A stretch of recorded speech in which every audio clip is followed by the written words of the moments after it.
give it a couple minutes for people to come in.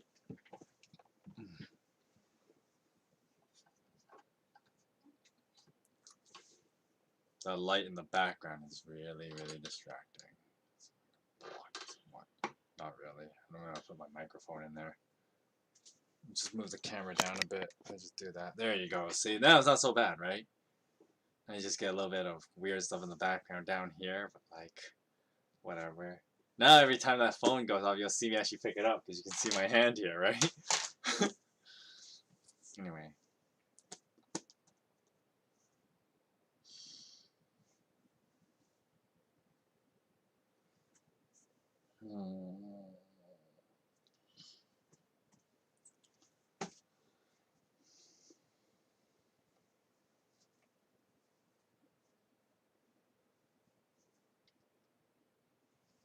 There's no way of doing this right.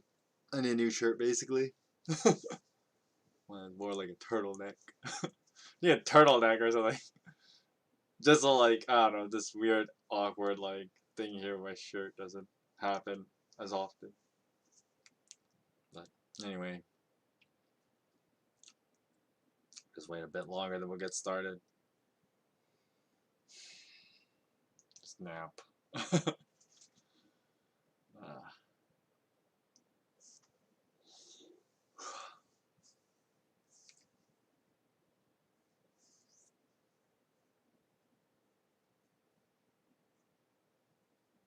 I think that's not too high.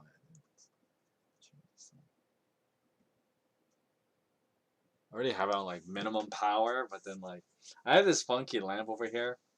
And it can do like all kinds of cool stuff. You can have like different light settings as well as different like light amount. It's kind of neat, and I have it on lowest right now, and I still feel like it's a little bright over here. I mean, it's still like daytime. That's why, right? Like, this is gonna be weird to think about. Well, you'll start noticing a lot more as we move toward like December. Can you already believe it's like late September? It's so weird to think that way. But anyway, so like next week is already October. Can you believe that? Like, this is weird. But anyway, as it gets closer to winter and it starts getting darker a lot earlier where I live, like you'll notice, and I'll have to readjust the lighting during the stream because like right now it's still light out, and so I don't need like my other lighting settings to be very high in the room. But it's gonna get like dark in like an hour and a bit. Well, no, not yet, right? But like in wintertime that'll happen, right? Like right now it's only 3 something. We've just hit 3 o'clock. So it won't get dark around here till like 5 or 6. So it's not a big deal yet. But like in the wintertime when it's like dark at 4 o'clock, you will see me like readjust the lighting during the stream. It'll just be weird, right? We just gotta deal with it. But anyway, hello and welcome to the stream. Parson reads the Book of Kings. And today we are continuing on with 1 Kings, starting in chapter 12. So if you want to follow along, I encourage you to, you know, use a Bible, like BibleGateway.com on your desktop or a Bible app or whatever, right? And follow along. I'll be reading from the New International Version.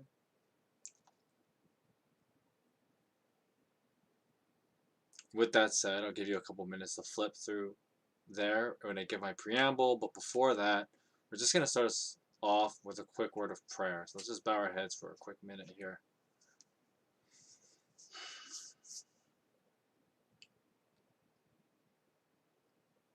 Heavenly Father, we thank you for this day. We thank you for this time that we have to be here and to read your word. And I pray that as we read through your word that we would learn very much about, first off, who we are, and more importantly, our need for you.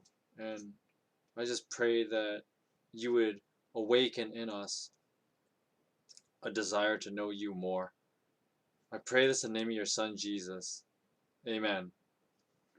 Alright, so just a quick little preamble and kind of talking about like what happened earlier in the Book of Kings, because this is where the Book of Kings greatly shifts its direction of how the story is told. And so the first part of the Book of Kings kind of is more like the ending of the Book of Samuel, although once again there's kind of a narrative shift. So the Bible translator and the guys who got the manuscripts together figured that, like, oh, we won't put the first 11 chapters of Kings as the end of the Book of Samuel, even though it kind of feels like it is, because of how the story focuses more on the kings themselves, right? So First Samuel had Saul, Second Samuel had David, and then First Kings, the ending of it was like about Solomon, right? And of course David was still around for a little while. But starting from chapter 12, I mean, yeah, there are still like this kind of chronology of kings that's told, but the shift, the focus has shifted not so much on them as being the central people to talk about, but rather, people who have to deal with, the way that the kings behave, right? And so, as I mentioned many a times in the Book of Samuel, one of the major theme in the Book of Samuel is basically the idea that, well, no human can be king, right? Only God can be king, because basically when humans become king, there's the old saying, power corrupts and absolute power corrupts absolutely. And so a lot of these kings become pretty tyrannical. Now, with Solomon, it wasn't that bad, although Solomon kind of paves the way for a lot of these tyrants to show up. Saul, when we were reading in the Book of Samuel, he became tyrannical later on in the story, as he was obsessed with maintaining the kingdom under his family and not allow it to be transferred to David, right? So when Saul became paranoid, he became pretty tyrannical. David also becomes kind of more tyrannical later on, but not in the same way Saul was, right? I mean, the thing is that, like, the way we evaluate David is that, like, we can't really say, maybe calling him tyrannical is not really accurate, but he wasn't a very good king in the sense that he neglected the duties of a king because he put his own feelings in front too often, right? Like his love for his sons, he put that in front of being a good king, and so that's why some of his sons were pretty bad guys, right? Like one of his oldest sons, rapes one of his daughters. It's messed up, but Amnon rapes Tamar, and then Absalom shows up, and he's definitely a tyrant, right? And David's negligence to his royal duties allowed for that to happen. And so David is a bad king because of the opposite problem, right? So Saul would be a bit of a tyrant, and David was very negligent of his kingly duties. So that was how the Book of Samuel kind of said, okay, like, these are extremes of bad kings, right? A really tyrannical king, and then a negligent king. And then we get to Solomon, and Solomon, he's an interesting case because he does well as far as like what needs to be done, so he's not like negligent to the kingly duties. However, his problem is a very spiritual problem, right? That he allowed himself to be seduced, I mean, figuratively and quite literally, by the gods of his many wives, right? And so Solomon had turned away from God and, worshipped other gods and basically disobeyed God and how he should live as king of the Israelites. And so with Solomon's kind of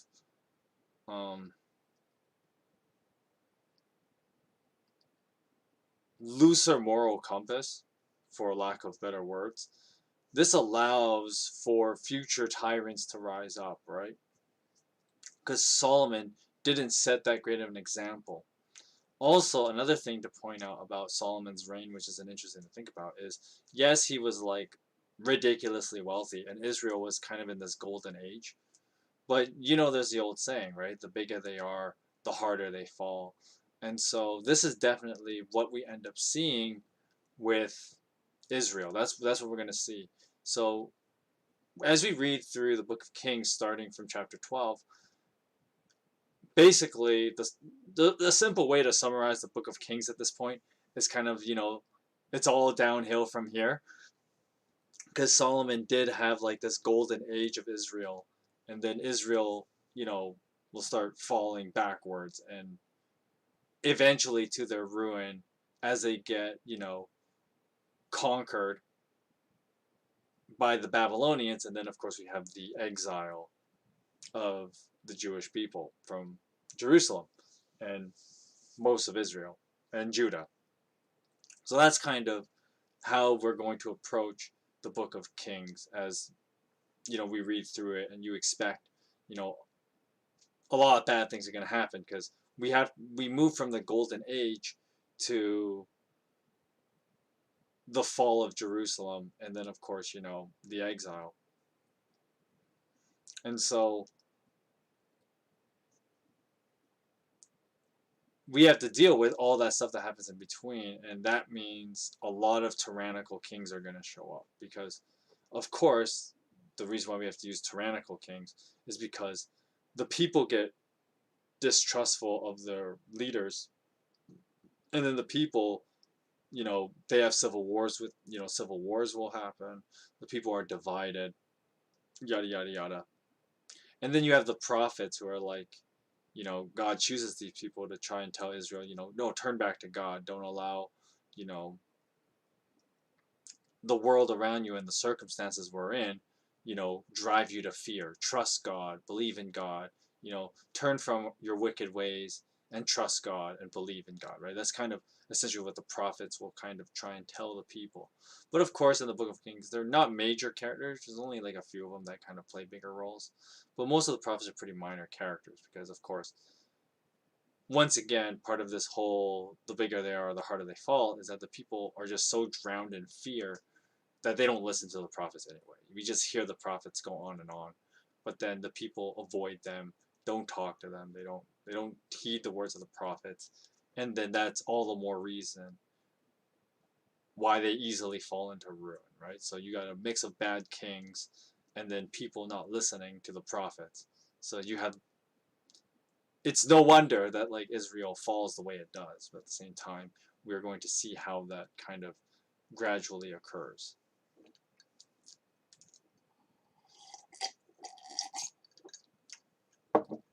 Alrighty,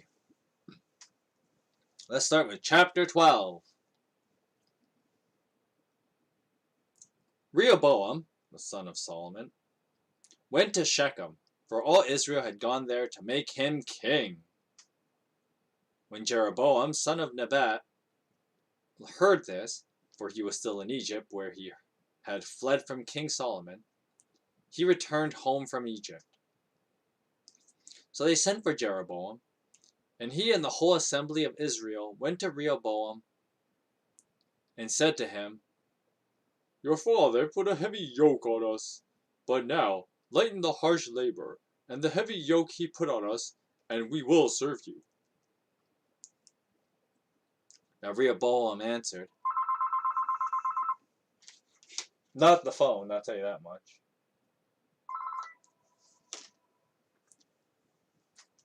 Someone should make like a counter of how many times I get interrupted, because of course it's kind of not easy to do reading streams in like, what, prime hours in the afternoon where like everybody has to call the house. Anyway, verse 5. So Rehoboam answered, "Go away for 3 days, and then come back to me." So the people went away. Then King Rehoboam consulted the elders who had served his father Solomon during his lifetime. "Now how would you advise me to answer these people?" Rehoboam asked. And the elders replied, "If today you will be a servant to these people, and serve them, and give them a favorable answer, they will always be your servants." But Rehoboam rejected the advice of the elders and consulted the young men who had grown up with him and were serving him. He asked them, What is your advice? How should we answer these people who say to me, 'Lighten the yoke your father put on us'?" The young men who had grown up with him replied, "Well, these people said to you, 'Your father put a heavy yoke on us, but make our yoke lighter.' Now tell them, 'My little finger is thicker than my father's waist. My father laid on you a heavy yoke. I will make it even heavier. My father scourged you with whips, and I will scourge you with scorpions." 3 days later, Jeroboam and all the people returned to Rehoboam, as the king had said. Come back to me in 3 days." So the king answered the people harshly, rejecting the advice given to him by the elders. He followed the advice of the young men and said, My father made to you your yoke heavy. I will make it even heavier. My father scourged you with whips, and I will scourge you with scorpions." So the king did not listen to the people, for this turn of events was from the Lord, to fulfill the word of the Lord had spoken to Jeroboam the son of Nebat through Ahijah the Shilonite. So when all Israel saw that their king refused to listen to them, he answered the king, or they answered the king, "What share do we have in David? What part in Jesse's son? To your tents, Israel. Now look after your own house, David." So the Israelites went home. But as for the Israelites who were living in the towns of Judah, Rehoboam still ruled over them. King Rehoboam sent for Adoniram, that's how you say Adoniram, who was in charge of forced labor, but all Israel stoned him to death. King Rehoboam, however, managed to get his chariot and escape to Jerusalem. So Israel has been in rebellion against the house of David to this day. When all the Israelites heard that Jeroboam had returned, they sent and called him to the assembly and made him king over all Israel.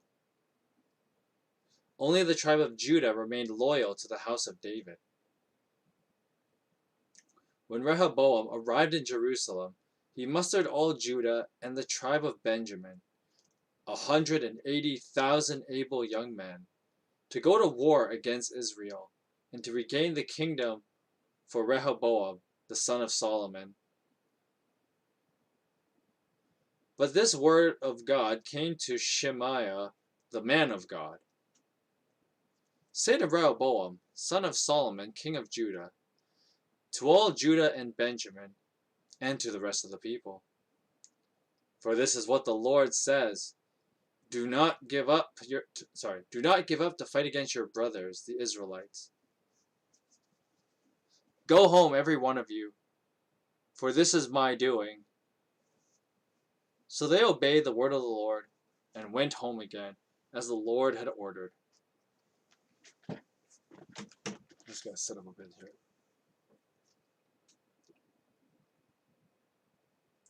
Verse 25. Then Jeroboam fortified Shechem in the hill country of Ephraim, and he lived there. From there he went out and built up Peniel.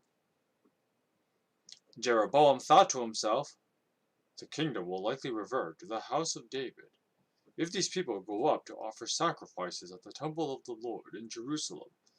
They will again give their allegiance to their king, Rehoboam, the king of Judah. They will kill me and return to King Rehoboam. So after seeking advice, the king made 2 golden calves. He said to the people, excuse me, it is too much for you. But this is Rehoboam talking. It is too much for you to go up to Jerusalem. Here are your gods, Israel, who brought you out of the land of Egypt. Sounds familiar. One he set up in Bethel, and the other in Dan. And this thing became a sin. The people came to worship the one at Bethel, and went as far as Dan to worship the other.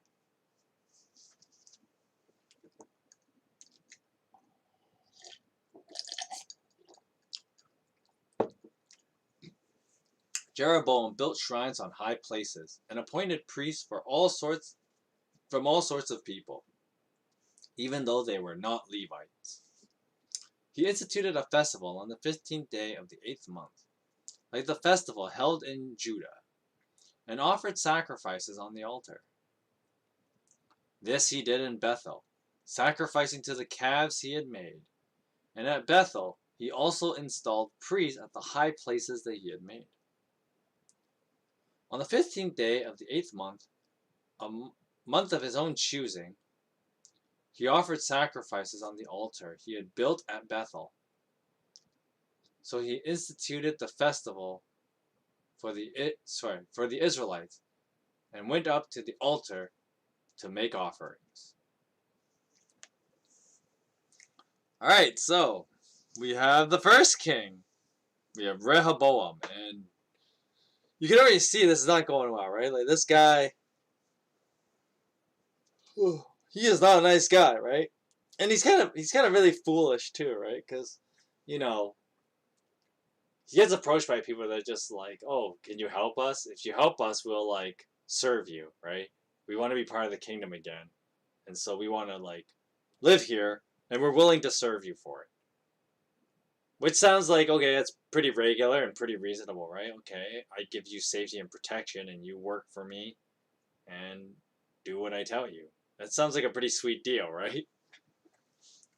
I mean, that's how feudalism basically works. And so, you think that's what, Rehoboam would be like, yeah, I get more in it. All these people willing to serve me. I just have to provide some military backing when the time arises. But, like, I can use these guys. They can work for me. I tax the hell out of them. Do what kings do. But no, he doesn't do that, right? So first, he goes to his elders, the old men of the, I guess, like,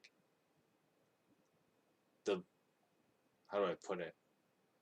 Well, they're the elders, right? So they're like equivalent to like the cabinet in Parliament. And so he's just like, yo, what should we do about these people? It's like, well, yeah, you should accept their offer, right?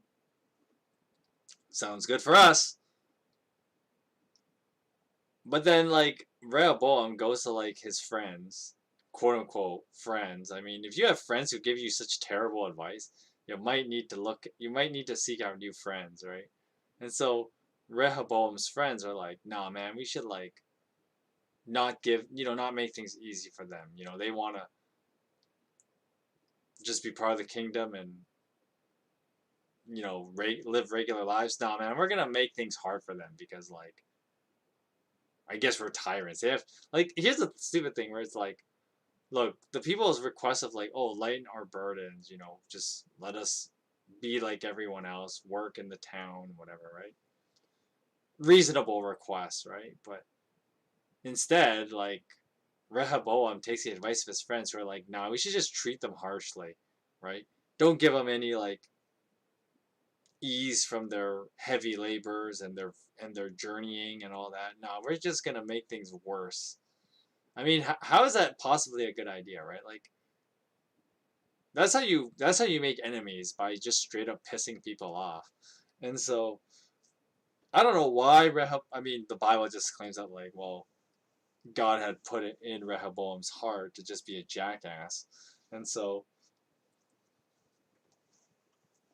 like, yeah, he just decides to be a jackass as opposed to being a sensible human being, right? And so,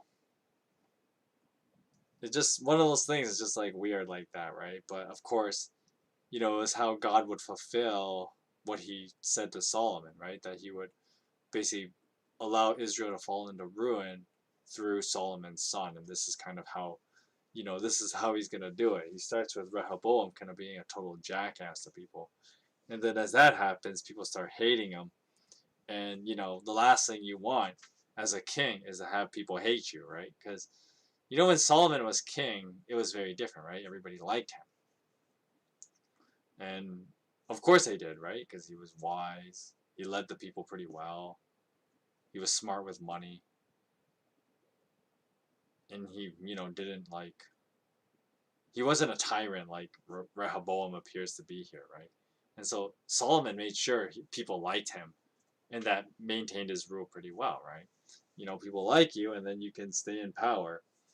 If people don't like you, you're going to get booted out pretty quickly, right? So, we're going to see what happens to Rehoboam now. Now that, you know, he's done everything to piss people off.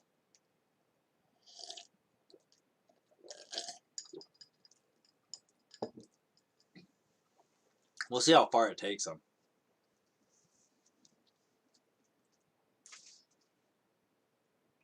Chapter 13. By the word of the Lord, a man of God came from Judah to Bethel, as Jeroboam was standing by the altar to make an offering. By the word of the Lord, he cried out against the altar. Who's talking here? The Lord cried. Okay, this is Jeroboam. What voice did I give him again? Oh, yes. Altar, altar. This is what the Lord says. A son named Josiah will be born to the house of David, and on you he will sacrifice the priests of the high places who make offerings here, and human bones will be burned on you. The same day, the man of God gave a sign. I need a voice for this guy now. This is what the sign of the Lord has declared. The altar will be split apart, and the ashes on it will be poured out. When King Jeroboam, so a different guy, heard that the man of God cried out against the altar at Bethel, he snatched out his hand from the altar and said, "Seize him!" But the hand he stretched out toward the man shriveled up, so that he could not pull it back. Also the altar was split apart, and its ashes poured out according to the sign given by the man of God, by the word of the Lord. Then the king said to the man of God, "Intercede with the Lord your God, and pray for me that my hand may be restored." So the man of God interceded with the Lord, and the king's hand was restored and became as it was before. Now the king said to the man of God, "Come home with me for a meal, and I will give you a gift." But the man of God answered the king, sorry, something in my throat there. Even if you were to give me half of your possessions, I would not go with you, nor would I eat bread or drink water there. For I was commanded by the word of the Lord, you must not eat bread or drink water, or return by the way you came. So he took another road and did not return by the way he had come to Bethel. So now there was a certain old prophet living in Bethel, whose sons came and told him all that the man of God had done there that day. They also told their father what he had said to the king. So this father asked them, "Which way did he go?" And his sons showed him which road the man of God from Judah had taken. So he said to his sons, "Saddle the donkey for me." And when they had saddled the donkey for him, he mounted it and rode after the man of God. He found him sitting under an oak tree and asked, "Are you the man of God who came from Judah?" "I am," he replied. So the prophet said to him, "Come here with me and eat." Oh, sorry, no, that's the wrong voice. The man of God has the weird singy voice. So the prophet said to him, "Come home with me and eat." And the man of God said, "I cannot turn back and go with you, nor can I eat bread or drink water with you in this place. I have been told by the word of the Lord, you must not eat bread or drink water there, Oh, return by the way you came. And the old prophet answered, I too am a prophet as you are. And an angel said to me by the word of the Lord, bring him back with you to your house, so that he may eat bread and drink water. But of course, he was lying to him. So the man of God returned with him and ate and drank in his house. And while they were sitting at the table, the word of the Lord came to the old prophet who had brought him back. He cried out to the man of God who had come from Judah, this is what the Lord says. Sorry.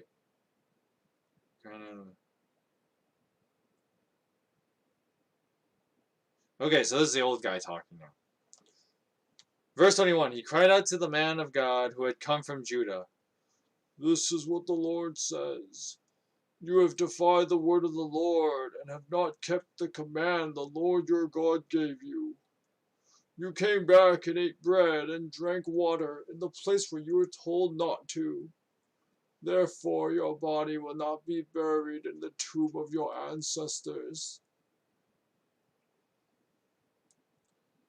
When the man of God had finished eating and drinking, the prophet who had brought him back saddled his donkey for him. And as he went on his way, a lion met him on the road and killed him. His body was left lying on the road, with both the donkey and the lion, standing beside it.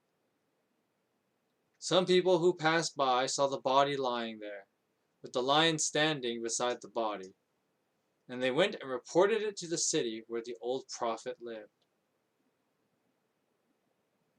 When the prophet who had brought him back from his journey heard of it, he said, it is the man of God who defied the word of the Lord.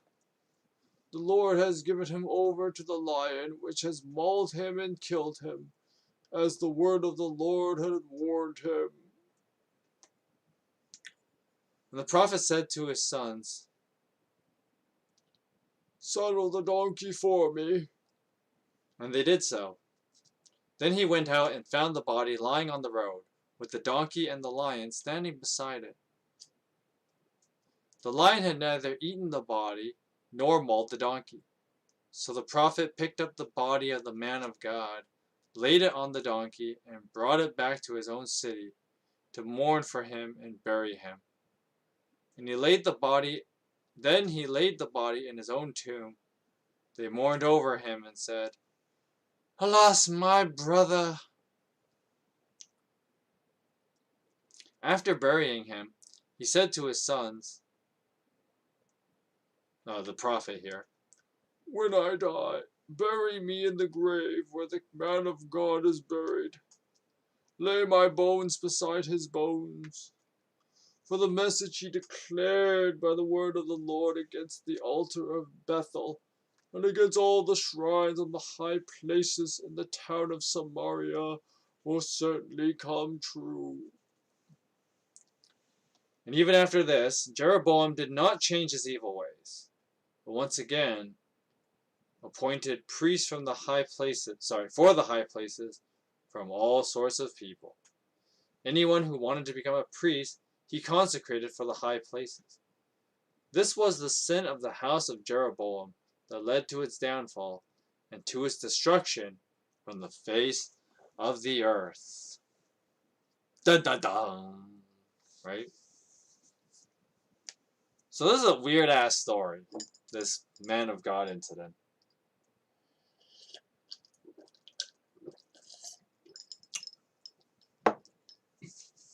Now, I know a lot of people would be baffled by this story, right?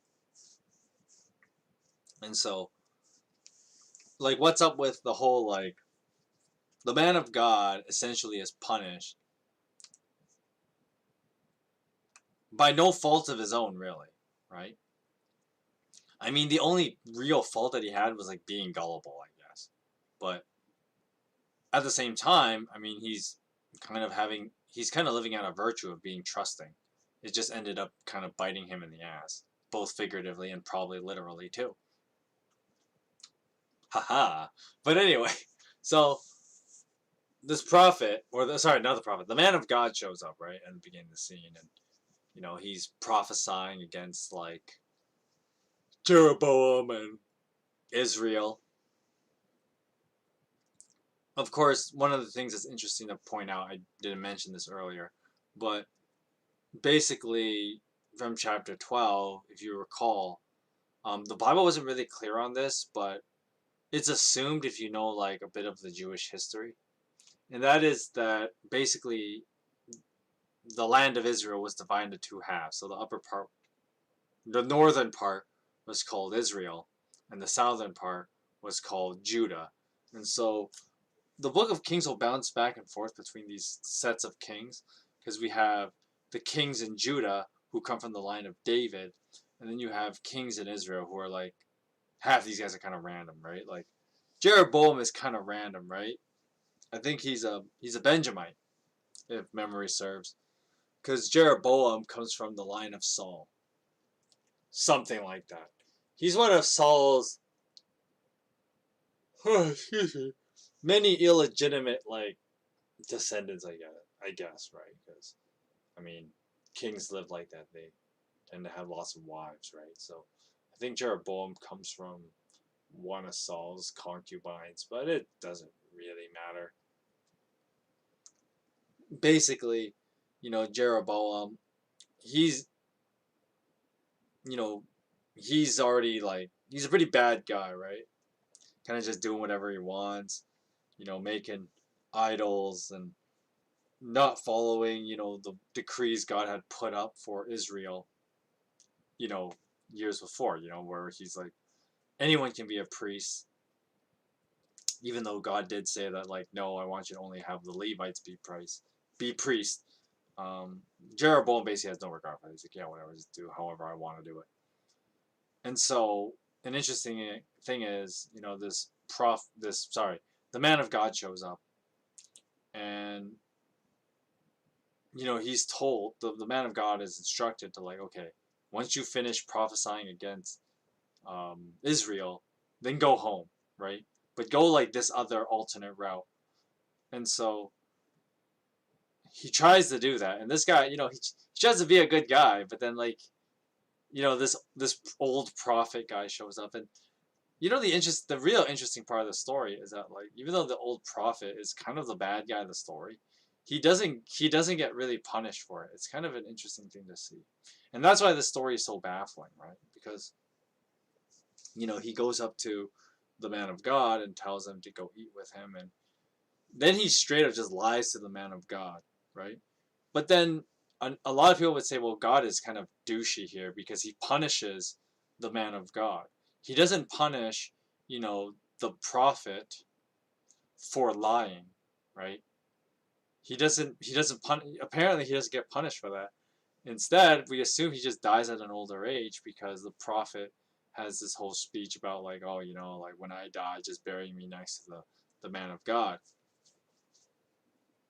Whereas, like, yeah, the man of God gets punished for no real fault of his own, right? Because, I mean, technically, him being led astray is by someone else's lie.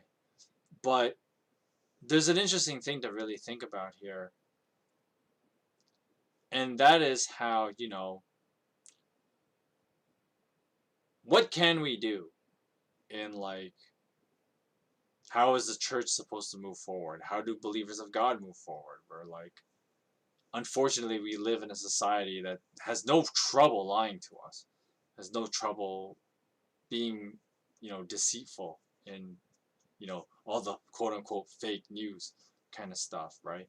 And, many of us just want to, live life and at the same time be trusting of others, even though it's not, as moderns, we would say, well, you can't really trust anyone, right? Because, there's just so many out there, ready to deceive you. And that was kind of, what happened to the man of God in the story, right? Is that he was just deceived by someone else. And the weird twist of the story is that the deceiver is not the one punished. Instead, it's the guy who was deceived, right? And I know a lot of people would say, well, that makes God really unfair, right? That's not how could God possibly punish a guy, who was merely duped, as opposed to the, deceiver himself? That makes God kind of unjust, would be the argument. But I think what the story is really getting at is to point out, the real problem of what happens when people have no trouble lying to, you know, to others. And what makes the story interesting is that, this guy's supposed to be a prophet, right? And that would be someone who who communicates with God and conveys messages to the people, right? And this guy had no problem lying to a man of God, instead of, caring about the other guy's feelings, right? And if they were both, unified in their faith, and both of them really believe God, because of course the prophet's a little questionable, because, he straight up just goes and lies to this guy, as opposed to, well, if God told the man of God to, you know, not stay behind to eat or drink and just go home from a different route, the prophet should have respected that, but you don't see that happening. And it's really a bizarre story. But I think the main thing that it gets at is, the beginning of the collapse of culture and of a society. In this case, we're talking about Israel, but this is also true, for us today, is when we live in a world and a society where people have no problem just lying to each other, and even like what makes the story even more chilling is that both of these guys are supposed to be believers, right? So the equivalent would be like Christians lying to other Christians just to get just to get the other guy in trouble, right? And so when you have believers doing that kind of stuff, right? Like it just ends up being horrible, and that's exactly what happens, right? We get this unfair treatment to this man of God who's basically executed for no fault of his own.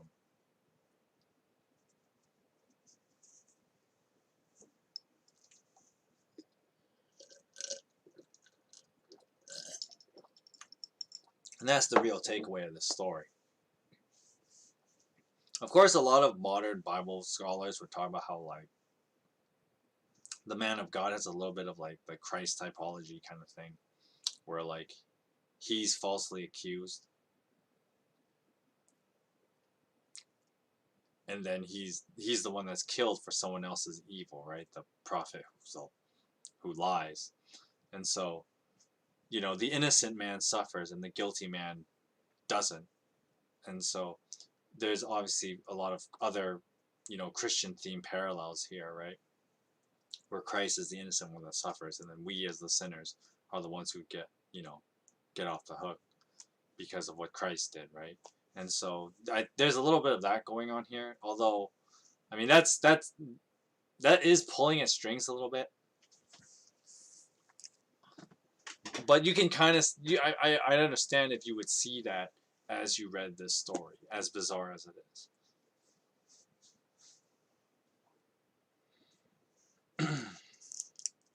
There's nothing particularly else to really talk about this chapter. It's just some weird story about a guy being lied to and being punished for it, which seems unjust. But I mean, if you think that's bad, it only gets worse, right? As we go through the Book of Kings, and that's another thing the Book of Kings is getting at, is how bad can bad get?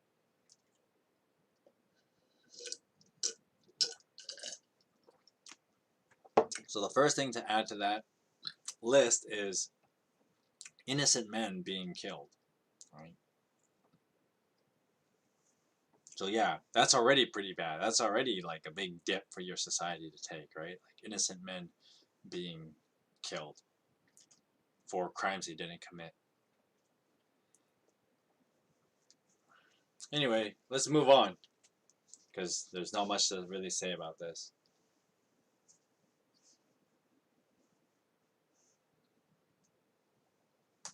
Alright, chapter 14. Now at that time, Abijah, Abiha, however you say this guy's name, I'm going to say Abiha, the son of Jeroboam, became ill. And Jeroboam said to his wife, What voice oh, Jeroboam's voice. What voice did I have again? Alright. Go, disguise yourself, so you won't be recognized as the wife of Jeroboam. Then go to Shiloh. Ahijah, well, that's what we're calling him now. Ahijah, the priest, is there. The one who told me I would be king over this people. Take 10 loaves of bread with you, some cakes and a jar of honey, and go to him. He will tell you what will happen to the boy. So Jeroboam's wife did what he said and went to Ahijah's house in Shiloh. Now Ahijah could not see. His sight has gone because he was old. But the Lord had told Ahijah, Jeroboam's wife is coming to you to ask about their son, for he is ill, and you are to give her such and such an answer. So when she arrives, she will pretend to be someone else. So when Ahijah heard the sound of her footsteps at the door, he said, what voice did I give Ahijah? Anyways. When Ahijah heard the sound of her footsteps at the door, he said, Come in, wife of Jeroboam. Why this pretense? I have been sent to you with bad news. Go tell Jeroboam that this is what the Lord said. I raised you up from among the people and appointed you ruler over my people Israel. I tore the kingdom away from the house of David and gave it to you, but you have not been like my servant David, who kept my commands and followed me with his heart, doing only what was right in my eyes. You have done more evil than all who have lived before you. You have made for yourself other gods, idols of metal, and you have aroused my anger and turned your back on me. Now because of this, I am going to bring disaster on the house of Jeroboam. I will cut off from Jeroboam every last male in Israel, slave or free. I will burn up the house of Jeroboam as one burns dung until it is gone. Dogs will eat those belonging to Jeroboam who die in the city, and the birds will feed on those who die in the country. For the Lord has spoken. As for you, go home. When you set foot in your city, the boy will die, and all Israel will mourn for him and bury him. He is the only one belonging to Jeroboam who will be buried, because he is the only one in the house of Jeroboam in whom the Lord, the God of Israel, has found anything good. The Lord will raise up for himself a king over Israel, who will cut off the family of Jeroboam. Even now this is the beginning, and the Lord will strike Israel so that it will be like a reed swaying in the water. He will uproot Israel from this good land that he gave to their ancestors, and scatter them beyond the Euphrates, because they aroused his anger by making Asherah poles. And he will give Israel up because of the sins Jeroboam has committed, and has caused Israel to commit. Then Jeroboam's wife got up and left, and went to Tirzah. As soon as she stepped over the threshold of the house, the boy died. They buried him, and all Israel mourned for him, as the Lord had said through his servant, the prophet Ahijah. The other events of Jeroboam's reign, his wars, and how he ruled, are written in the books of the annals of the kings of Israel. He reigned for 22 years, and then rested with his ancestors. And Nadab, his son, succeeded him as king. Verse 21. Now Rehoboam, the son of Solomon, was king in Judah. He was 41 years old when he became king, and he reigned 17 years in Jerusalem. The city of the Lord had chosen out all the tribes of Israel in which to put his name. His mother's name was Naamah, and she was an Ammonite.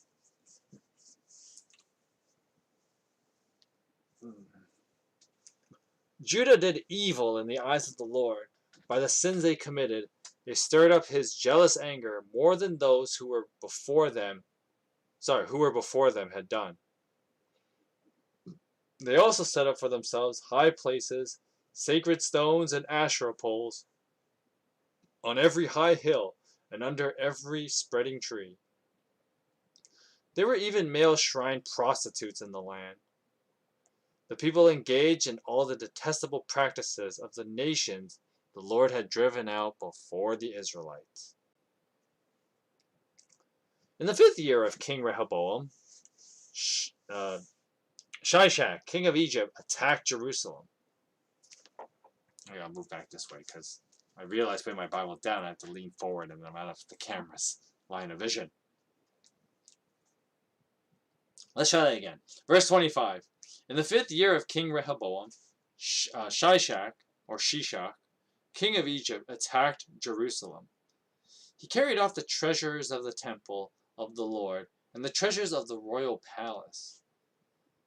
He took everything, including all the gold shields Solomon had made.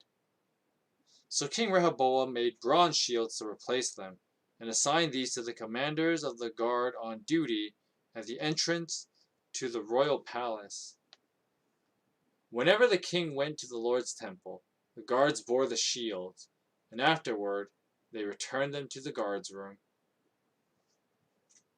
As for the other events of Rehoboam's reign and all that he did, are they not written in the books of the annals of the kings of Judah? There was continual warfare between Rehoboam and Jeroboam, and Rehoboam rested with his ancestors, and was buried with them in the city of David. His mother's name was Naamah, and she was an Ammonite. And Abijah, his son, succeeded him as king.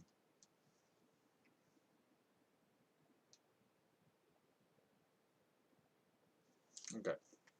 So, this is one of those things, I might as well just point this out first, because we might as well just get it over with. And I hope I don't have to repeat this. But basically, here's that part I was mentioning in like the very first video I did with like the Book of Kings.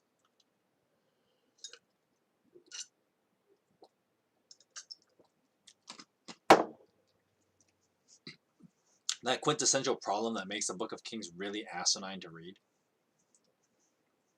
And that is, basically, there's another set of books that existed that are supposed to be read alongside the Book of Kings, right? The Annals of the Kings.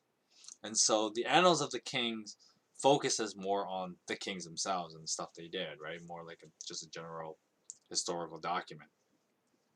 Whereas the Book of Kings, as I mentioned before, its primary concern is how the people lived in relations to, like, okay, here are these kings, and this is how the people lived, and this was the state of the people. That's essentially what the Book of Kings was getting at, right? Because the Book of Kings is more interested in the people. Of course, more often than not, the Book of Kings will kind of just say that, like, well, people were led astray because their kings were bad, right? And so it doesn't focus on, like, the stuff the kings themselves did, right? Because, for instance, in, like, verse 30, you know, the Bible just kind of uses as a throwaway statement, but I'm sure this other book that existed that was probably lost during, like, the Babylonian exile or something. But basically, you know, Rehoboam and Jeroboam, I know it gets confusing because they have such similar names. You know, these guys were continually fighting. And so there were probably a bunch of war documents that existed of the exchange between these two, and, you know, maybe why they fought so often, and, you know, how how that went down in the grand course of their lives. But the Bible's not too interested in talking about that. The Bible is just interested in talking about, okay, so these guys were kings, and how were the people living? Well, they weren't living very well. They were, you know, worshiping other gods. There were the shrine prostitutes and stuff like that. And so the the people were already into, like, how would you put it? They were already in like this, I guess, descent into like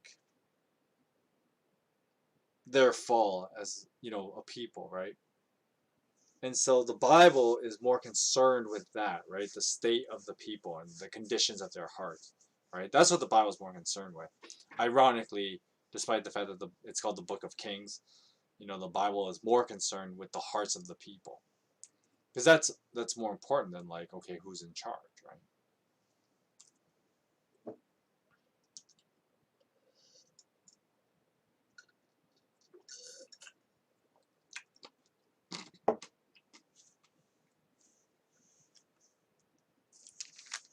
All right.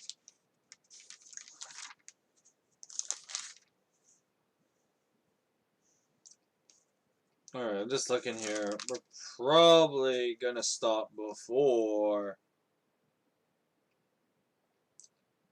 Can I make it to chapter 16? We're gonna try it. We're in chapter 15 right now, and then we're gonna read chapter 16. That's gonna be the end of the stream. I know it's not that long today, but just kind of deal with it. Just reading 5 chapters, I think, is enough anyway. Like, I don't want to overload you guys with this content, but of course, chapter 17 is its own kind of mini story arc, so we kind of want to start chapter 17 fresher. I don't know why I'm so tired right now. Well, I do know why I'm tired, but, like, that's besides the point. I think chapter 17, because chapter 17 starts its own kind of story arc within the Book of Kings, we'll start chapter 17 next week, right? And we'll start that arc later. We don't want to cram it in today, right? Because then, of course, that's another, like, I think it's like 7 chapters, right? Next week's gonna be a long one. I know it's kind of weird. It's happened like the last 2 weeks, right? We had a short week and then a long one. Well, it's gonna happen again. Today's gonna be a short one, and next week's is gonna be a longer stream, because we're gonna read through. Basically, I might as well just kind of tell you it now. We're gonna talk about the prophet Elijah, and he's got a lot of chapters, right? He's gonna have basically two streams, because Elijah just has so much stuff, right, to talk about. And his story is pretty long. He goes through basically the rest of First Kings, right? So basically, well, we should have First Kings done in like 2, maybe 3 weeks, right? But that is a good question. You ask him. Anyway, so we'll see how we do the Elijah stories. Whether we have to do 1 stream or 2 streams for it, but I'm just gonna let you know that's how it's gonna be. So the plan for the rest of this stream, we're just gonna read the next 2 chapters, and it's basically just like this king, that other king, and these other kings that do this stupid stuff, because that's how the Book of Kings really is. So, with that said, let's jump into chapter 15. So in the 18th year of the reign of Jeroboam, the son of Nebat, Abijah became king of Judah, and he reigned in Jerusalem for 3 years. His mother's name was Maacah, the daughter of Abishalom. That's a fun name to say. Abishalom. He committed all the sins his father had done before him. Surprise, surprise. His heart was not fully devoted to the Lord his God, as the heart of David his forefather had been. Nevertheless, for David's sake, the Lord his God gave him a lamp in Jerusalem, by raising up a son to succeed him, and by making Jerusalem strong.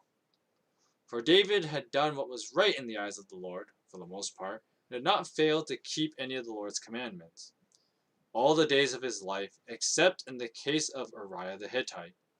Yeah, because there's that thing, right? So there was war between Abijah and Jeroboam throughout Abijah's lifetime. As for the other events in Abijah's reign, and all he did, are they not written in the books of the annals of the kings of Judah? There was war between Abijah and Jeroboam, and Abijah rested with his ancestors, and he was buried in the city of David. Asa his son succeeded him as king. Verse 9. In the 20th year of Jeroboam, king of Israel, Asa became king of Judah, and he reigned in Jerusalem for 41 years. His grandmother was Maacah, the daughter of Abishalom, because, naturally, his dad was Abijah. Asa did what was right in the eyes of the Lord, as his father David had done. He expelled the male shrine prostitutes from the land, and got rid of all the idols his ancestors had made. He even deposed his grandmother Maacah from her position as queen mother, because she had made a repulsive image for the worship of Asherah. Asa cut it down and burned it in the Kidron Valley. Although he did not remove the high places, Asa's heart was fully committed to the Lord all his life. He brought into the temple of the Lord the silver and gold and articles that he his father had dedicated. Now there was war between Asa and Baasha, the king of Israel, throughout their reigns. Baasha, king of Israel, went up against Judah and fortified Ramah to prevent anyone from leaving or entering the territory of Asa, the king of Judah. Asa then took all the silver and gold that was left in the treasuries of the Lord's temple and of his own palace. He entrusted it to his officials and sent them to Ben-Hadad, son of Tabramon. Sounds like a Digimon, but it's not. So Tabramon, the son of Hezion, the king of Aram, who was ruling in Damascus. That's a lot of lengthy names, just to throw one after another like that. Now let there be a... Sorry. Who's talking here? I think it's Asa. Let there be a treaty between me and you, he said, as there was war between my father and your father.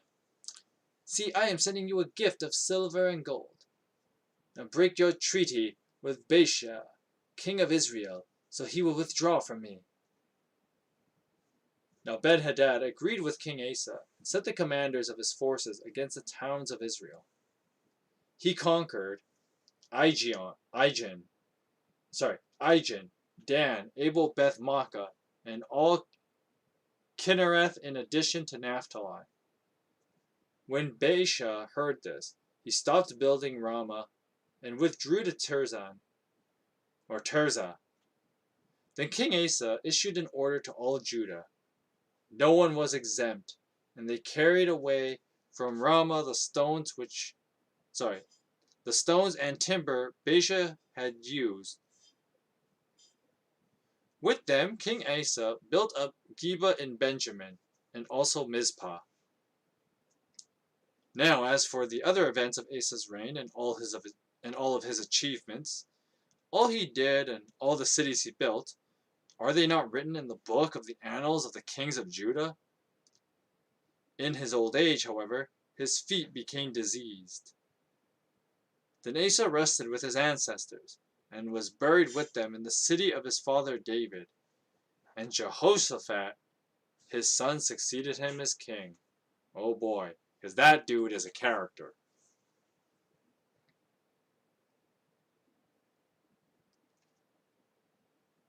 Jehoshaphat is quite the character. But anyway, verse 25. Nadab, son of Jeroboam, became king of Israel in the 2nd year of Asa, the king of Judah. And he reigned over Israel 2 years. That's it. He did evil in the eyes of the Lord, following the ways of his father, and committing the same sins his father had caused Israel to commit. Baasha, son of Ahijah, from the tribe of Issachar, plotted against him. That's probably how he was only king for 2 years. And he struck him down at Gibbethon, a Philistine town. Now while Nadab and all Israel were besieging it, Baasha killed Nadab in the 3rd year of Asa, king of Judah, and succeeded him as king. As soon as he began to reign, he killed Jeroboam's whole family. Damn. He did not leave Jeroboam anyone that breathed, but destroyed them all, according to the word of the Lord given through his servant Ahijah the Shilonite. This happened because of the sins Jeroboam had committed and had caused Israel to commit, and because he aroused the anger of the Lord, the God of Israel. As for the other servants of Nadab's reign, and all he did, are they not written in the book of the annals of the kings of Israel? There was war between Asa and Baasha, king of Israel, throughout their reigns. Okay, this is an awkward transition because it'll like start Baasha and then like it'll end the chapter and then continue on. But I'll read the part and then we'll kind of reread it as I start chapter 16. But I'll just read verse 33. In the 3rd year of Asa, the king of Judah, Baasha, son of Ahijah, became king of all Israel. And he reigned 24 years. He did evil in the eyes of the Lord, following the ways of Jeroboam, and committing the same sin Jeroboam had caused Israel to commit. So that's the end of chapter 15, and boy howdy, there's a lot of things to explain, so this one's going to take a while. So here's the weird thing about the Book of Kings. It's really clear that this had more than one writer, because, you know, the writers take information from like both sides, right, of stuff that was happening between like Israel to the north and Judah to the south, right? And so there were multiple chroniclers. Yes, that's the word for like people who keep historical or write historical records. Chroniclers. There were multiple of them that were trading information to each other. That's probably what happened. The way that I would see the Book of Kings' authorship is that this, you know, as I was talking about before, you know, the life of the prophets, right? And so these prophets must have collaborated, you know, whether they're in Judah or in Israel. And, you know, being the righteous people of God, they were unified. And so they would exchange, and in their unity, they would exchange information to each other. And so the first half of chapter 15 that we read was about the southern part with, you know, we had Abijah and then Asa, right? And these guys were kings of Judah in the south. And so, you know, these guys were probably trading information to the guys in the north. Well, to the prophets, and they would share these stories about like what was going on with, you know, these kings. And of course, once again, there's the whole problem of the lost books of the annals of the kings. And so they would those annals would probably have a lot more detail about what was going on, a lot of the more political structure, a lot of the actual actions that they were doing against God, or in Asa's case, were doing for God, and stuff like that. Like this lost document would have more information on that. And the Bible only really has what these prophets were exchanging to each other. And so the first half we have a little record of 2 kings in the southern part in Judah. And so these guys, you know, one of them was a bad king and didn't last for very long. And then we have Asa, and Asa was a pretty good king, right? And of course, when I say good and bad kings, you know, I know there's the whole like, well, Michael, you said no human king is a good king, which is kind of true, but that's not what I'm talking about, or what the Bible is talking about when the Book of Kings has good and bad kings, right? Because then you have people who were good enough, and then the bad kings, right? So the people that were good enough, people like Asa, right? They try to do what God wants them to do. But Asa, you know, the problem with Asa's reign is that, you know, he probably had to do a lot of other stuff. And once again, in the lost records of the Annals of the Kings, you know, he was probably fighting off Baasha quite a bit. So he, you know, when the Bible points out that he was good and that he was getting rid of the idols and the shrine prostitutes and all that stuff. He was getting rid of all that, but he didn't even do the job fully, right? He you know, good job only doing, you know, the job 90% of the way through, right? And not going 100%. But I mean, I guess you can't blame him because I mean he has an empire, he has a kingdom to run, so he's got to do stuff like fight off Baisha and buy off, you know, potential allies of Baisha and make them his own allies, you know, kingly duties, which I guess is what makes him partly a good king, right? He's not just being a tyrant, but he's, you know, he's being methodical and he's trying to do what's best in the interest of, you know, the people of Judah. But of course, you know, I might as well just kind of say this now, you know, when we have these like okay kings, the good kings, you know, they're far in between, right? There's a lot less of them than there are bad kings between like Israel and Judah, right? Because I mean, we're gonna keep reading that like Israel was just so bad. I don't think there was like a single good king, if memory serves. As we read through the Book of Kings, I don't think Israel actually had a good king. And I mean, historically, Israel falls first, and then Judah falls like almost a century later, just shy of a century.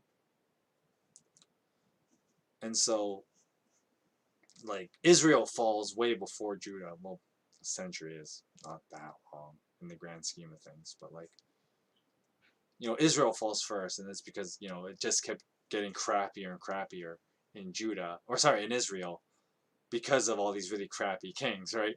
So it just got worse for them. Whereas like Judah had a few moments where like it picked up a bit, but then it does dips back down, right? And so I guess the problem with like Judah is that like it goes like high. It has too many like a roller coaster. Has a lot of high. Well, it has more like lows than highs, and I guess it's a crappy roller coaster in that sense. Whereas like Israel is just like this slow burn into like, you know, the descent into darkness, right? It's like a slow burn that like, yeah, they were already doing bad things, and then you don't notice that like things are getting worse because things are just so bad and things never got better, so people stopped caring. I guess is probably what happened in Israel. So that's kind of the state that these places are in, and clearly, like as I kind of hinted, you know, Jehoshaphat, I think that's how you say it. He is the son of Asa, and boy howdy, he's quite a character. When we get to him, because yeah, he's not good, but he's a lot of interesting things will happen when with Jehoshaphat, right? But then we get to the second half of chapter 15, and then transitions from talking about kings in Judah to a couple kings in Israel. One guy who also doesn't live very long. But then, of course, the way he dies is kind of really shitty, right? So basically, who was it? What's his name? Nadab? Nadab. But Mr. Nadab here, you know, he in Israel, since they're not so. When we were talking about Judah and the kings of Judah, they're all from the line of David, and so it's supposed to be like this Davidic kingdom, right, and the Davidic line and all that stuff. But then you get to like in Israel, they're not kind of ordained that way of how they have kings, right? And I mean, to be fair, Jeroboam didn't have any care for like how systems were in Judah, right? Where like once again, priests had to be Levites. Jeroboam had no regard for that. The kings in Judah had to be from the line of David. Clearly, Jeroboam no regard for that. So I guess, as the old saying goes, what goes around, what comes around goes around, right? And so with Nadab, you know, he just straight up gets like the coup, right? And so he gets usurped by what's his face, Baisha. So Baisha's a usurper king basically, and you know, if you're a usurper king, that's already a great start, right? Like no duh, you're gonna be a tyrant. So Baisha is this tyrant that shows up. He's just like, yeah, I'm gonna be king. I'm just gonna kill the previous king in Israel and be king. Yeah, like that's gonna go over well, right? Because you know that's like that's the staple of like a tyrant, right? You think of like world dictators in the world today. You know, you think of like uh, the ills and the Kims, right, in North Korea. Yeah, that's basically how they, like, they killed their way up there, right? So when they killed their way to power, like, no duh, you're dealing with a tyrant, and surprise, surprise, North Korea is the shithole that it is, right? Because that tyrants do that, right? And so we read basically an ancient version of what's happening in North Korea, and it's kind of ironic and not ironic. I don't. This is a bad joke. I'm sorry. I have to make this joke now. I gotta commit. But like, North Israel, South Israel. It's kind of looking similar to Korea. But oh, that was terrible. Oh, that was terrible. That was a terrible joke. And I already said it on air, so I can't take it back. But I had to do it, right? I had to do it. But the dark sense of humor in me had to do that. I had to do it.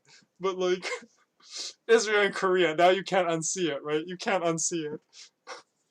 But that on a serious note, though, with Nadab and Baasha overthrowing him, this is going to happen quite a bit in Israel. And this is another reason why it fell a lot faster than Judah did.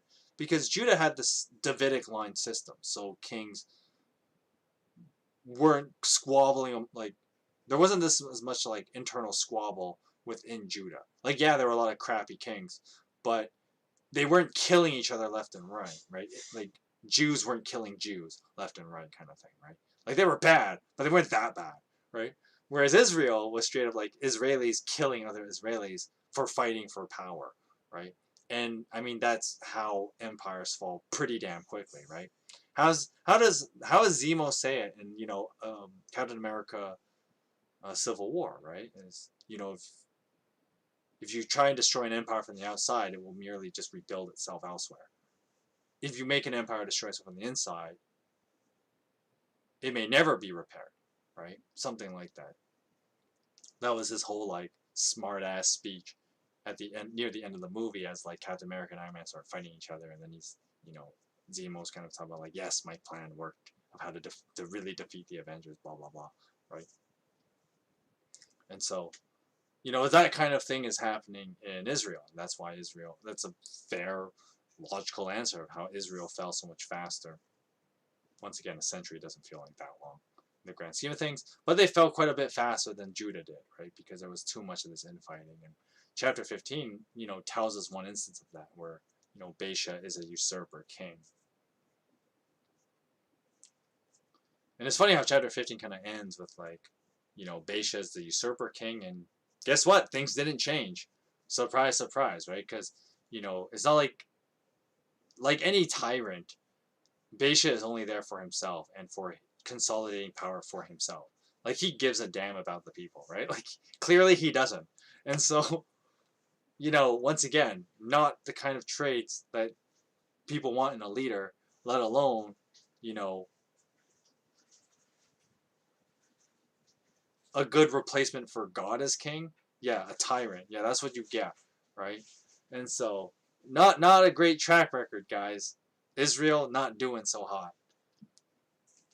So that's how chapter 15 ends, and we're gonna see how this, how this plays out more as we read through chapter 16. And then we will end the stream after chapter 16, by the way. Well, and of course some housekeeping, but that's parkour, right? Anyway, here we go, chapter 16. Then the word of the Lord came to Jehu, son of Hanani,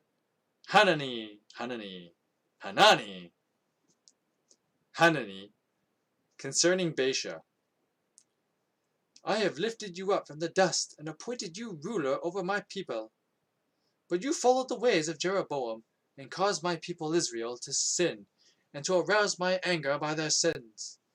So I am about to wipe out Baasha and his house, and I will make your house like that of Jeroboam, son of Nebat. Dogs will eat those belonging to Baasha, who die in the city, and the birds will feed on those who die in the country. As for the other events of Baasha's reign, and what he did and his achievements, are they not written in the books of the annals of the kings of Israel? Baasha rested with his ancestors, and was buried in Tirzah, and Elah, his son, succeeded him as king. Moreover, the word of the Lord came through the prophet Jehu, son of Hanani, to Baasha and his house, because of all the evil he had done in the eyes of the Lord, arousing his anger by the things he did, becoming like the house of Jeroboam, and also because he destroyed it. So in the 26th year of Asa, the king of Judah, Elah, the son of Baasha, became king of Israel, and he reigned in Tirzah 2 years. That's it. Zimri, one of his officials who had commanded his half of chariots, plotted against him. Elah was in Tirzah at the time, getting drunk in the home of Arza, the palace administrator at Tirzah. Zimri came in, struck him down, and killed him in the 27th year of Asa, the king of Judah. Then he succeeded him as king. As soon as he began to reign and was seated on the throne, he killed off Baasha's whole family. He didn't spare a single male, whether they were a relative or a friend. So Zimri destroyed the whole family of Baasha, in accordance with the word of the Lord spoken against Baasha through the prophet Jehu. Because of all the sins Baasha and his son Elah had committed and had caused Israel to commit, so that they aroused the anger of the Lord, the God of Israel, by their worthless idols. As for the other events of Elah's reign and all that he did, are they not written in the books of the annals of the kings of Israel? Now in the 27th year of Asa, the king of Judah, Zimri reigned in Tirzah 7 days. That's it? Damn, that's an all-time low, reigning for 7 days. Anyways, the army was encamped near Gibbethon, a Philistine town. When the Israelites in the camp heard that Zimri had plotted against the king and murdered him, they proclaimed Omri, the commander of the army, king over Israel, that very day, there in the camp. Then Omri and all the Israelites with him withdrew from Gibbethon and laid siege to Tirzah. When Zimri saw that the city was taken, he went into the citadel to the royal palace and set the place on fire around him. So he died. Because of the sins he had committed, doing evil in the eyes of the Lord, and following the ways of Jeroboam, and committing the same sin Jeroboam had caused Israel to sin. So as for the other events of Zimri's reign, and the rebellion he carried out, are they not written in the books and the annals of the kings of Israel? I just gotta say though, 7 days being king is an all-time low. Anyway, verse 21. Then the people of Israel were split into 2 factions. Half supported Tibni, son of Gibnath, for king, and the other half supported Omri. But Omri's followers proved stronger than those of Tibni, son of Ginath. So Tibni died, and Omri became king. In the 31st year of Asa, king of Judah, Omri became king of Israel, and he reigned for 12 years, 6 of them in Tirzah. He bought the hill of Samaria from Shemer for 2 talents of silver, and built a city on the hill, calling it Samaria. And after Shemer, the name of the former owner of the hill. But Omri did evil in the eyes of the Lord, surprise, surprise, and sinned more than all of those before him. Wow, real shocker. Like no one saw that coming. And he followed completely in the ways of Jeroboam, son of Nebat, committing the same sin Jeroboam had caused Israel to commit. So they aroused the anger of the Lord, the God of Israel, by their worthless idols. Now as for the other events of Omri's reign, what he did and the things he achieved, are they not written in the book of the annals of the kings of Israel?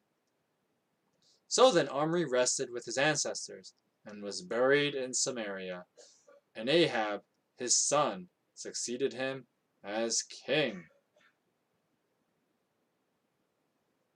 Now in the 38th year of Asa, the king of Judah, Ahab, son of Omri, became king of Israel, and he reigned in Samaria over Israel for 22 years.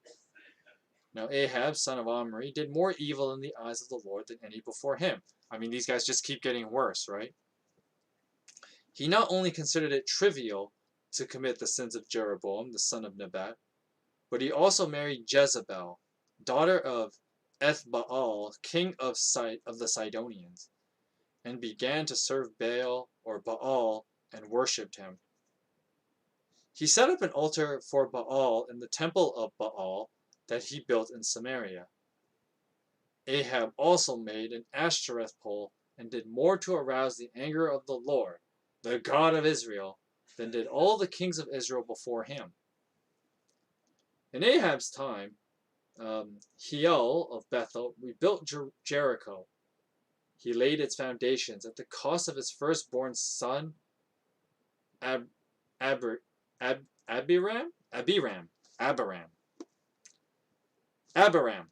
and he set up its gates at the cost of his youngest son, Segub, in accordance with the word of the Lord spoken by Joshua, the son of Nun. That's the end of chapter 16, and boy howdy, we got a lot to cover here. So chapter 16, basically, unlike in chapter 15 where there was this weird exchange of like, first we talk about some southern kings, and then we talk about some northern kings. Now we just talk about the northern kings, right, of Israel, and apparently Israel was just in this like downward spiral of like from bad to worse, right? And the Bible points out, without any real detail, I mean, until we get to Ahab, about like how the current king was worse than the last one, right? And so, I mean, you can already tell these guys were pretty great, right? Like, you know, you had these tyrants. You know, one guy just like, oh, I'm gonna kill the current king and become king, and then that didn't last for very long because then someone else is like, hey, why don't I kill the current king and become king, right? Which is what happened between like who? Thinking of like, first Baasha's like, yeah, I'm gonna kill Nadab and become king, and then Elah, who was like a commander of the army, so he's like, why don't I just kill the king and become king? Because that sounds like a good plan. And then Zimri's just like, no, I'm gonna kill Elah and I'm gonna become king. And then Zimri did only last for like a week because people were like, what? Zimri killed, you know, our previous king Elah? Well, let's kill him, right? And so, like, yeah, you know, all these guys just trying to strive for power, and it clearly doesn't work very well, right? Then we get Omri, and Omri's pretty bad. He's just like, well, now that I'm king and I'm not like these idiots, I'm gonna, you know, solidify my reign, but still do all the crappy things I want to do, right? And then his son shows up, Ahab, and Ahab is like a real character, right? Because he's like, well, the funny thing is that like, you know, with Ahab they mentioned that he starts worshiping Baal, whereas like, I mean, the other guys probably worship other detestable gods too, and other idols. But then of course, you know, we get to how bad Ahab is, right? And so Ahab straight up is like sacrificing his own kids, right? And killing children. Yeah, that's a real great guy right there, right? A guy who's going around killing kids. So his own kids too, right? Like it's a dickbag move to kill someone else's kid. You got to be a real level of shitbag to like kill your own kids, right? Like that's how bad this guy is, right? And so, you know, he's killing his own kids, and of course he marries this woman named Jezebel, and she's quite the character too. Boy howdy, you know, real stand-up people these guys are, and these guys are the people in charge, right? And so you can only imagine that Israel is just like in a really bad state when it has these people as their leaders, right? Basically child killers and making people worship these other gods, right? And so, you know, and of course, you know, something else that's implied, and here's one of the problems of like me reading the book of Kings like this. You actually have to read some of the other prophets like Amos and Hosea, you know, the minor prophets as they're called. Like Amos, the book of Amos actually happens at the same time as some of these events are happening. And so you would have to read those books as well, alongside with the Book of Kings, and I'll make some small references to them, but I won't really actually talk about them because then like, oh, there's a lot of stuff we'd have to talk about, a lot more than we already have to, right? But basically, the point I was getting at is when you read those books, like the Book of Amos, for example, you kind of see from their perspective how bad things are, right? And so Amos kind of points out, like, dude, man, like, I was just a regular farmer. I was just a guy, just trying to, make a living. And then things hit, things go real bad, right? And straight up, like, these people are sacrificing. Like, I saw some disgusting things, and I had to speak out against it, right? That's basically the Book of Amos in a nutshell. And so, the book of Amos in a nutshell, despite the fact that it's a pretty long book compared to the other minor prophets, you can kind of sum it up as a guy who was so disgusted by what people in, Israel were doing, you know, sacrificing their children, throwing them into fires for the gods like Moloch and Baal, right? Throwing their own children in a fire. Like, that's just like the most disgusting thing, right? And then you wonder. Of course, not everybody did this because then, like, there were people with their heads screwed on, right? And if everybody was throwing their kids in the fire, then Israel would be extinct. But you get the idea. A lot of like people were doing this, and it was pretty messed up. And then Ahab was like a king doing this, and of course, this would lead the people to do it as well, and other things like that. And yeah, the prophets. When you read like Amos is a good book to read in conjunction to this part of Kings. Amos is pretty disgusted, and any rational human being would, right? And it's one of those funny things where like maybe the reason why Amos is treated like a minor prophet is because what he says is actually not that significant. He's kind of just a guy with some common sense, and so like what he says is not that important in the grand scheme of things because you would think that people would have their heads screwed on right enough that it shouldn't need to be said, right? But surprise, surprise, the book of Amos was written, so clearly it still had to be said, right? And you read these bad kings in the book of Kings, and yeah, that's how screwed up these guys were. And the book of Amos had to be written down because people were just that stupid and that ridiculous, right? And so, like, bah, right? That's what you're thinking as you read through like chapter 16. Like, how can people? Are you stupid? Kind of thing. Like, how can people be this stupid? And so, the Book of Kings really kind of tackles that, um, you know, dynamic between like the people and then of course the leaders that we should look up to, and they should be protecting the people. Because remember, you read back in the book of Samuel, and it's like, well, why did the people want a king in the first place? Someone to fight for them, someone to protect them, right? But then here we're reading in like the book of Kings, quite a few decades later, like at least a century at this point, from like Saul, right? More than that actually, but you get the point, right? It's like over a century since Saul, right? And Saul, I mean, even though he was kind of a tyrant, he at least did that part right, right? He was trying to protect the people, at least for the first half of his career, and then he kind of went nuts. But when he was doing what a king should be doing is protecting the people, right? But then you see guys like Ahab, this guy is quote unquote king of Israel, and he's doing nothing to protect the people, right? Because if you thought about it, like you're sacrificing young boys, potential future soldiers for your army. I mean, how does that make any logical sense, right? Like it doesn't. I'm being facetious, but like, I mean, it just tells you how terrible of a king he is, right? Like, clearly no thought of how to protect the people of Israel. Nah, instead of protecting our country, why don't we just sacrifice our sons to our gods? Yeah, that sounds like a great idea, right? It just shows how stupid that like Israel has gone at that point. And then of course, we'll read like this interesting story of Elijah starting next week about how like Elijah has to confront this and be like, "Hey, dumbass, right? Like you can't be doing this. The kingdom's going to be in ruin, okay? So why don't you turn from your evil ways and start acting like how a king should?" Of course, this ends up not working very well for Elijah, and then Elijah has to go on this crazy adventure because he then pisses off Jezebel, and then, I mean, that just adds more to, how terrible of a king Ahab is. But we'll talk about that next week. because of course, once again, that'll be relevant next week. But I just want to close here with how the Book of Kings, it sure these chapters we just read kind of jumps from king to king pretty quickly, but you get the general theme, right?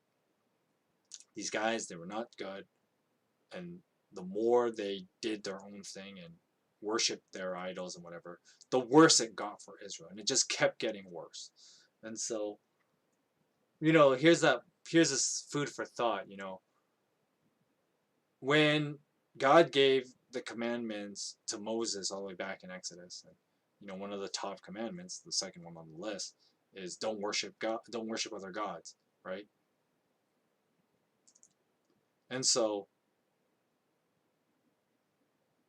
a funny point that can be made is, I know it sounds kind of contradictory here, but even if you didn't believe in God, the idea of worshiping God,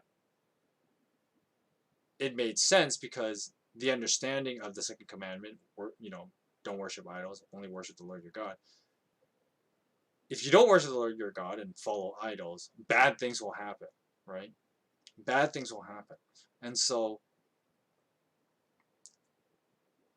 there was obviously some of that in Exodus, right? The debauchery that people did when, like, the golden calf thing, and the golden calf thing showed up again here, in the Book of Kings, this idea of, like, these are the gods that took you out of Egypt, right? And moving away from, God himself.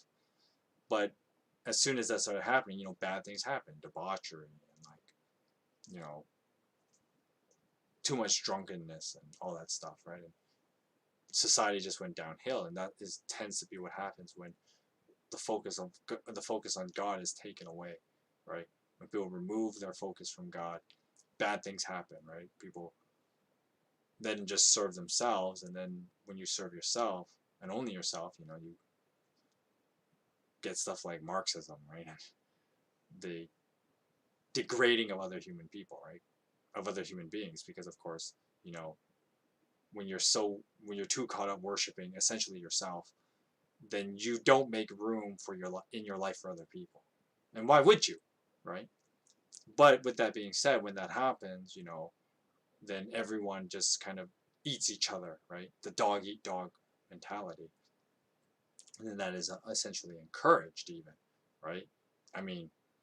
Ahab had no problem sacrificing his own flesh and blood, right? Like, and this is where, like, any sensible person, religious or not, would think, like, well, you would never want to kill your own kid because, your children are the future, right?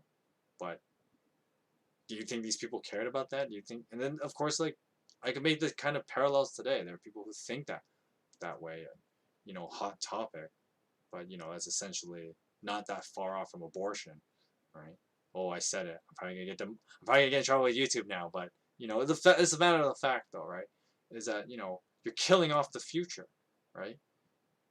You have if you're willing to kill the future, then you clearly have no future, right? But of course, once again, this is what happens when people move their worship away from God, right? Is that then you have people who believe they have no future, and not only, and then here's the thing too, that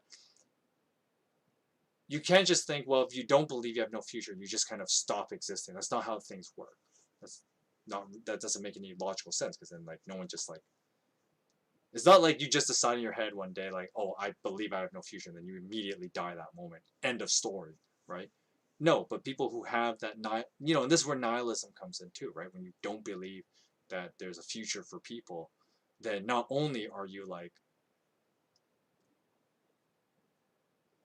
let's put it this way. So people who do believe they have a future, right? They're always moving forward to that future, not just for themselves, but for others, right? Primarily their own family first, right?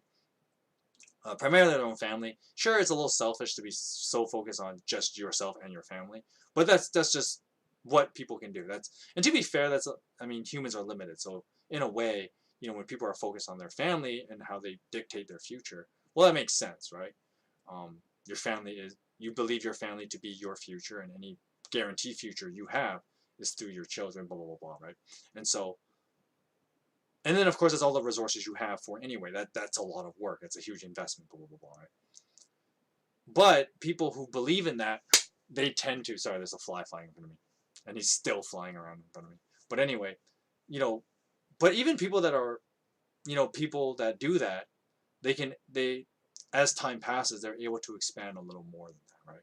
That's why you think of like, you know, a lot of retired people end up helping in charities because, you know, they've already done like a lot of investing into the future, quote unquote, through their own kids when their kids become adults, right?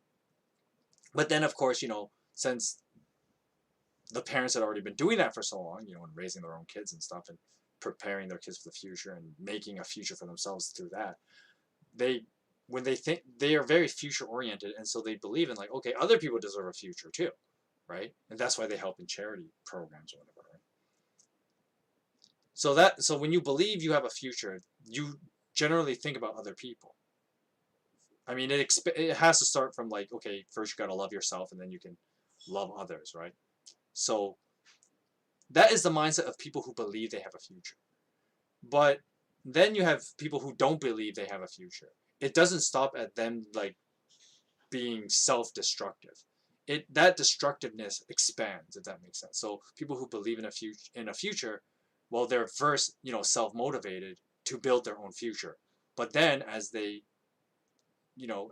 built that, it expands, right, to other people, from your family and then your community and then to a broader community, right, to society as a whole. People who don't believe they have a future will go the opposite extreme, right? They're first self-destructive, and then that's not enough, right? Because, well, if I suffer, then everyone has to suffer, which is a really idiotic thinking. But people think this, and so, oh well, I don't have a future, so I can't be happy. Well, if I can't be happy, then no one else can be happy. So then you make the people closest to you miserable first, because they're the first people you come in contact with, and it's kind of like a virus at this point, right? And so then you make the people around you unhappy. Usually it's your family that's first, right? And so you make them unhappy, and you try to make them unhappy, and then you then expand to any circle that you associate yourself with. And this is one of the most dangerous things of like the internet as well, right? Because I mean, unfortunately, the internet is full of these nihilists, and of course, where these nihilists get like this kick out of it too is that they feel they can be destructive in a wider space because it's the internet, and then of course they can hide behind anonymity, behind um, the mask of the screen, right? And those of you who've been to some of my Dead by Daylight streams, and a reason why I probably won't be streaming that for a while is because there was that one asshole who would just come in here and just spew racist comments and say all these even anti-Semitic things and um, you know death to whoever people and hashtag you know anti-people basically things, and even had one of his screen names because they kept banning his different names as he kept coming out. One of them was like future school shooter. Like who the hell does that, right? Like, but then of course because he's invisible behind the screen, right? Never find him in real life for everyone else to beat the hell out of him and slap some sense into this guy. But like, but that's kind of where people have that destructive behavior. And so now I'm going on this crazy ass tangent. I've been talking for like 20 minutes about this, but like basically you read through the book of Kings, and as we read through Kings and you see this kind of destructive behavior, like no wonder Israel falls, right? Because I use the example of like talk about like some asshat on the internet, and he's the bottom of the bucket trying to spread this destructive behavior from the bottom up. Of course, that doesn't go very far when you're from the the bottom of society upward. But imagine how destructive it is when it's the top of society, the king, that's behaving this way, and then it trickles down to the rest of society. Like that is the ultimate recipe for destruction of your nation. That is how like Israel fell. That is how every communist regime has fallen. Well, that has fallen, right? And we can only hope that the other communist regimes come to an end, right? And people can be free from tyrants like that. But you think of like in Korea, you think of like the Arab world that has people like this. They're so destructive, and they don't believe they have much of a future. So why should anyone else have one? And that's why, you know, there's so much death in those places, right? Because why would they believe there's a future if, your leaders don't believe in one, right? And so that's that is the takeaway from reading Kings here, right? Is that like you got to be so wary of these kind of people, and unfortunately, you know, I can laugh about these guys, these dumb kings in the Bible. I can laugh at them because they're probably, have their rightful place in hell, right? But what about tyrants like that exist today that are ruining the lives of thousands, even millions of people, right? But that's all the more reason that, like, one, we gotta trust that, like, God can restore the people, right, that are oppressed. And then at the same time, as Christians, we should fight against those people, fight against, like, those evil principalities, as Paul would say, right? We fight against the principalities of the world. And so we should fight against the evil injustices that fall upon people from tyrants like this, right? That sacrifice someone else's kids for the sake of, oh, we must maintain our quote unquote society, right? And so, and of course, it's always like the young people that suffer, right? I mean, it's this kind of destructive nature that, like, leads people to use, like, children as human shields, right? And so it's an ugly thing, but at the same time, we gotta trust God that ultimately God will bring final judgment on asshats like that. And then, of course, we as God's people need to fight for, the lives and the right to live for a lot of the people who are victims of such tyrants, right? Because that is the right thing to do. Anyway, gonna do some housekeeping as we end on this somber note, and it's quite a bit of food for thought, as we read through Kings, and Kings is not one of those cheery books. I mean, to be fair, most of the Bible isn't very cheery, but just how and then of course you gotta have like a dark sense of humor like I do, just to pull through a lot of how the world is. But of course, the Bible is a reflection of how the world is, right? Just through ancient characters as opposed to how we relate to people as moderns today. But of course, there's that how we can understand the Bible in the modern context, right? Because people are people and people are shit, right? But at the same time, it's not about the people. It's about how God can deliver us, and that's also what the Bible tells us, that God can deliver us, even though we're pretty terrible. But anyway, I was gonna use that funny little joke that didn't translate very well, but to transition to some housekeeping announcements. And one thing I'm gonna announce is we are going to be moving into October pretty soon. It's so weird to think, right?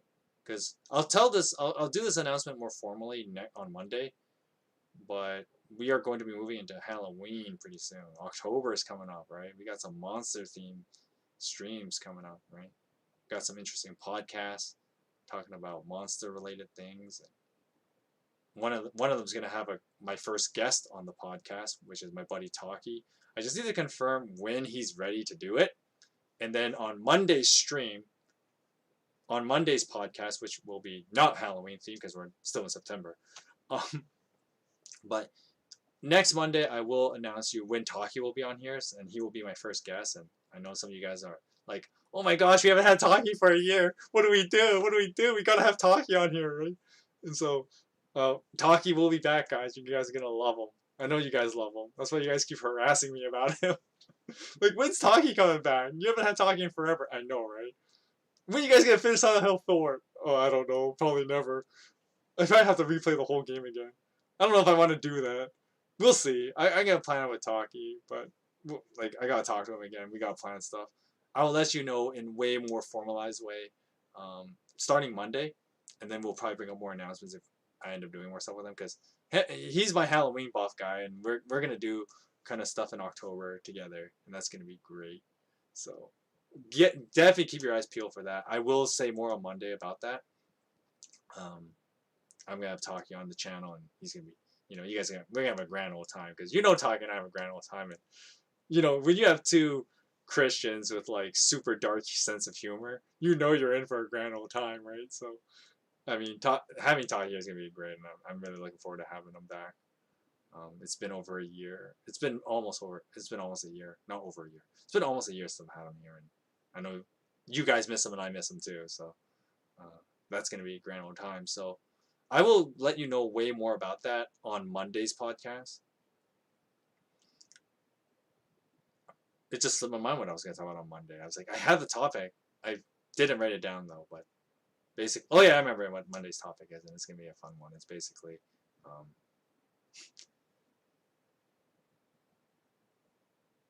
how video game habits and Christianity, and a funny little motif within them. I need a better. It's a working title. Okay, well, I have an actual title. I'm not going to tell you what the title is. It's because, well, the title will give away what it's about. So you guys will have to tune in on Monday to find out what it is. But Christians and video gaming. I mean that's already what this channel is kind of about, right? And so a funny little talk about that kind of thing. And of course, other things. But Monday, we'll be back here with our podcast, our fourth podcast, Monday at 4 p.m. Pacific time. So definitely check that out. Then next week, we will do Throwback Thursday, and then with Heroes of Might and Magic 2, and then our continuation of the Book of Kings. We'll be starting in chapter 17 next Friday at 3 o'clock. Of course, be prepared. Next week's will be a little bit longer, because we are going to do the Elijah stories. That's going to be a grand old time, right? I'm actually surprised that this one was not short, but that's because I had that whole tirade about, nihilist. So you can clearly see how I think about people like that. So, because you should always be, not optimistic is not the right word, but don't be hopeless either, right? So, because being an optimist, quote unquote, implies you're too hopeful, but you gotta have hope, but at the same time, don't be naive about it. But you definitely don't want to be a hopeless person, right? Because then life just sucks, and what are you even doing with your life, right? But anyway, so that's basically it for next week. We got podcast at 4 o'clock on Monday, and then Throwback Thursday on, Thursdays. And then we have our reading stream next Friday at 3 o'clock, which I know the timing thing can be a little confusing, so I should probably write this down somewhere. I do have it on the Discord, which you can follow. You have to add me or message me, and then I will probably add you to the channel, which is in the description. But yes, the podcast is at 4, but the Bible reads on Fridays are at 3. So just remember to keep that in mind as we move forward. With that said, though, this is going to be the end of the stream. I hope you guys enjoyed going through the Book of Kings. I know it sounds weird after you had to read through such terrible people. And then I hope you enjoyed us talking about these awful people. But anyway, I hope you guys enjoyed reading through the Book of Kings with me. And I will see you guys on Monday for the podcast. You guys have a great Friday night. I hope you guys have a great weekend. And God bless you.